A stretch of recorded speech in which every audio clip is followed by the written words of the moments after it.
देश की बेटियां आज हर क्षेत्र में अपना और अपने देश का नाम रोशन कर रही हैं। इसी बीच मध्य प्रदेश की एक बेटी ने अपने देश प्रदेश के साथ साथ अपने जिले शिवपुरी का भी सिर गर्व से ऊंचा कर दिया है।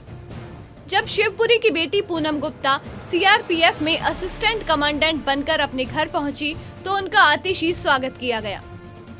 शिवपुरी की रहने वाली पूनम गुप्ता सीआरपीएफ की कठिन ट्रेनिंग पूरी करने के बाद अपने गृह नगर शिवपुरी पहुंची हैं। इस मौके पर उनके परिजनों और शुभचिंतकों ने जमकर ढोल नगाड़े बजवाए और साथ ही आतिशबाजी भी कराई। इस मौके पर वहां मौजूद सभी लोगों को मिठाई बांटी गई। इस दौरान पूनम गुप्ता ने कहा कि उनका लक्ष्य था कि वो कुछ ऐसा करें जिससे वो देश की सेवा कर सकें। इसी लक्ष्य को हासिल करने के लिए उन्होंने सीआरपीएफ को चुना। आपको बता दें कि इस दौरान उन्होंने अपने प्रशिक्षण के अनुभव भी साझा किए। मुझे यूनिफॉर्म फोर्सेस में काम करना था और हम सब जानते हैं कि सीआरपीएफ का कितना बड़ा रोल है आंतरिक सुरक्षा में, तो मुझे लगा कि मैं इसमें अगर जाती हूँ तो मैं कुछ अच्छा कर सकती हूँ देश के लिए। मेरा वो था, इसलिए मैं ट्रेनिंग के दौरान आपके जो अनुभव है वो शेयर कीजिए। ट्रेनिंग के दौरान शुरू में जब जाते हैं घर से दूर तो थोड़ा लगता है, फिर वहाँ पे बहुत कठिन शारीरिक प्रशिक्षण दिया जाता है, आपको मानसिक तौर पे बहुत मजबूत बनाया जाता है। सबसे ज़्यादा मज़ा पूरी ट्रेनिंग में आता है फायरिंग के टाइम पे, जब आपको गोलियाँ चलाने को मिलती है। बट उसके साथ साथ ये जिम्मेदारी भी दी जाती है कि आपकी एक गोली भी किसी की जान ले सकती है, तो आपको उसको सोच समझकर इस्तेमाल करना है। एक सोल्जर के लिए सबसे ज़्यादा ज़रूरी है कि वो अपना मानसिक तौर पे बहुत मजबूत रहे, इमोशनल तौर पे बहुत मजबूत रहे।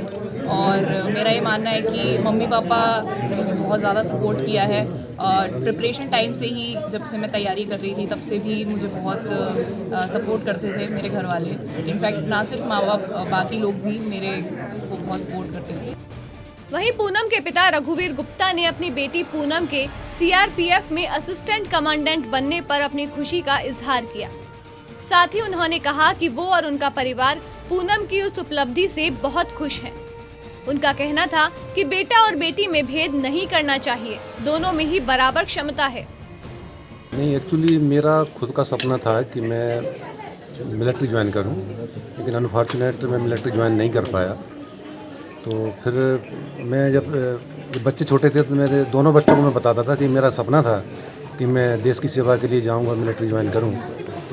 तो ये बच्चे जब छोटे थे तो मेरी बात सुना करते थे, और जब बड़े हुए तो इनके मन में ये बात बैठ गई कि हमें पापा की बात को मानना है और पूरा करना है। तो बस उसी रास्ते पे बच्चे चल पड़े और बेटी मेरी इसमें आ गई, सेना में। देखिए, आप तो पुरुष हैं, माँ की बात अलग होती है। माँ को कैसा लगता है इस क्षेत्र में जाने पर?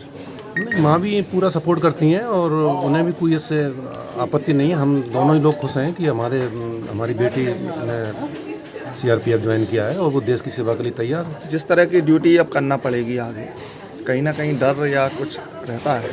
नहीं, कोई डर नहीं है। मैं तो सभी दुनिया के माँ बाप को ये कहना चाहूँगा कि अपनी बेटी और बेटे में कोई भेद ना करें, कोई फ़र्क ना करें, और बच्चों का जो भी रुचि है उनकी जाने की, उन्हें जाने के लिए प्रेरित करें, उनकी सहायता करें और साथ में रहें। गुप्ता जी, आमतौर पे अपने समाज में बहुत कम उदाहरण होंगे जब बेटी फोर्स में गई, वो भी सीआरपीएफ में, जिसे सबसे ज़्यादा जटिल सेवा मानी जाती है। तो आखिर आप क्या संदेश समाज को भी देना चाहते हैं, ये भी कुछ बताएं। मैं समाज को यही संदेश देना चाहता हूँ कि आप बच्चे बच्ची का भेद छोड़ के ये न जाने मन में कि हमारी बेटी कमज़ोर है या बेटा कमज़ोर है, हम इस समाज से बिलोंग करते हैं। ऐसा कुछ भी नहीं है। सब पुरुषों की, सब महिलाओं की फिजियोलॉजी एक है, कोई फ़र्क नहीं है। जहाँ बच्चे हमारे जाना चाहते हैं उन्हें निसंकोच जाने दीजिए। आप मजबूत रहिए, बच्चे मजबूत हैं हमारे। देश की सेवा के लिए शिवपुरी की इस बेटी की निष्ठा और लगन वाकई बेहद सराहनीय है। इससे और भी कई लड़कियों को देश की सेवा करने की प्रेरणा मिलेगी। समाचार प्लस के लिए शिवपुरी से आशीष पांडे की रिपोर्ट।